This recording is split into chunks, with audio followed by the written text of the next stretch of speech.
Segunda edição do Innovation Experience, desta vez totalmente online. Eu tenho o prazer de conversar agora com o Sérgio Saraiva, ele que é presidente da RAP aqui do Brasil. Tudo bem, Sérgio? Tudo bem, Mafê? Prazer falar com você. Prazer meu, obrigado pelo convite. Sérgio, conta pra gente, eu acho que é difícil a gente começar o bate-papo sem falar sobre a pandemia, né? Então, lá em março, como que vocês se prepararam para essa demanda que estaria para surgir aí aqui no Brasil? Olha, Mafê, a gente fez uma coisa muito interessante. A gente começou a observar o que estava acontecendo na China, depois o vírus saiu para a Coreia, para a Itália, e aí naquele momento a gente viu que de fato tinha uma grande chance de vir para o Brasil.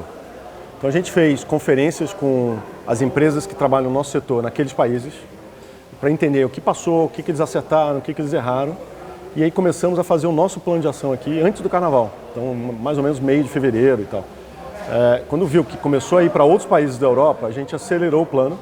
Então a gente comprou máscaras, contratou uma médica infectologista para mapear todo o processo, vendo riscos, como é que a gente mitigava os riscos. A gente contratou shoppers, que são aqueles profissionais que ficam nos supermercados fazendo a compra para os nossos clientes. A gente mudou o modal. Antigamente o modal mais forte era de moto. E a gente entendeu que, como ia ter muita compra de volume, de supermercado, de atacado, até para a incerteza, né? Que não lembra aquele momento, ninguém sabia, faltou produto, faltou papel higiênico, a crise que deu no jornal, né?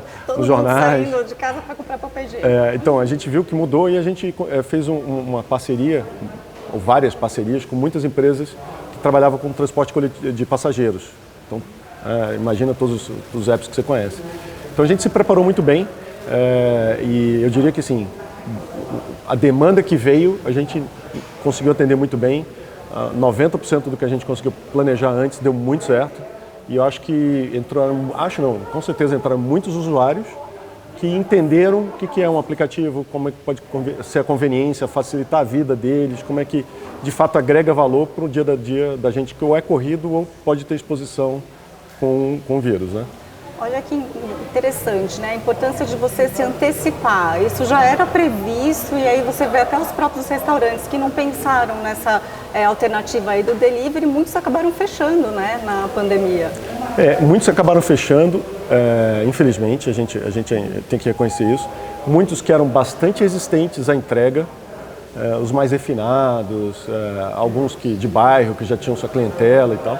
E eles de uma hora para outra tiveram que se adaptar, porque aí o delivery passou a ser 100% do negócio dele. Era zero e virou 100%. Então foi importante trabalhar junto com eles.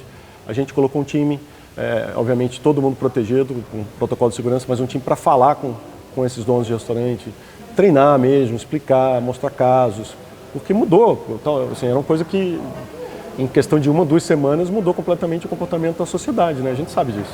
Muito bem. Com relação à mobilidade urbana, né, o painel aqui apresentado hoje tem como tema mobilidade urbana e delivery. Qual que é a importância da cidade estar preparada para receber aí ciclistas, pensar nesse novo modelo aí de entrega, né? O pessoal se locomovendo junto com os veículos também fazendo as entregas. Olha, eu vejo de muita relevância, porque nossos áreas de entrega são muito curtos.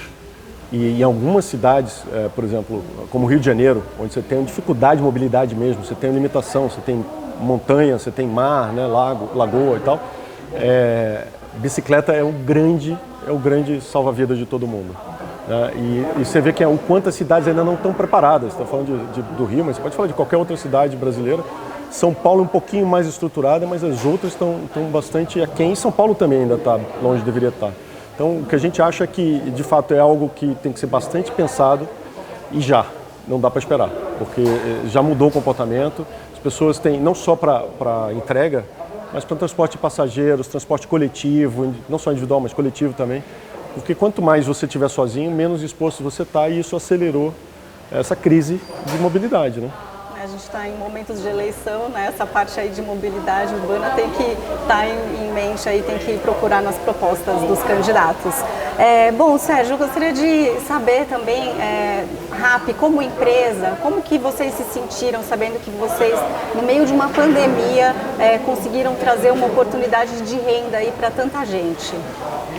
Olha só, Mafê, a gente consegue gerar renda na criação de um ecossistema. A gente trabalha, nós não temos uma fábrica, nós não temos um imóvel, uma moto, um carro, a gente não tem nada disso. A gente é responsável por criar um ecossistema onde você tem o usuário, que é o cliente, você tem um estabelecimento comercial, um supermercado, uma loja de shopping, de e-commerce, uma farmácia, um restaurante, e a gente conecta através de um entregador parceiro dessa nova economia, quer dizer, um profissional independente que trabalha multiplataforma, trabalha full-time, part-time, eles se engajam de formas diferentes conforme a demanda dele.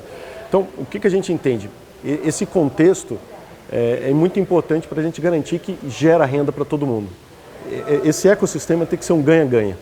Então tem que ganhar o usuário por ter conveniência em casa, tem que ganhar o estabelecimento comercial porque chegou num usuário, num cliente que ele não teria, e tem que ganhar o entregador que nesse ecossistema está prestando serviço para o usuário.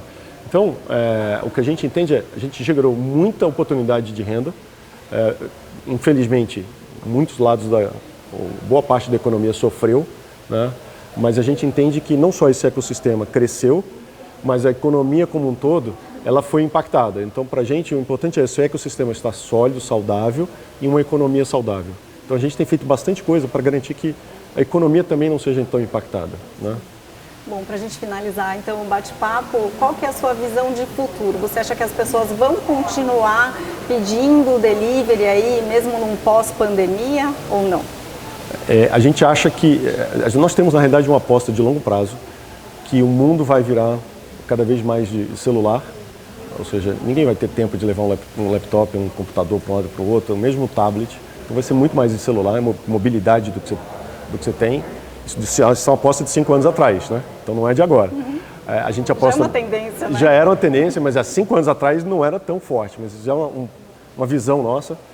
A gente viu também que conveniência para o usuário, assim, as pessoas cada vez têm menos tempo, cada vez querem menos exposição, então conveniência é importante.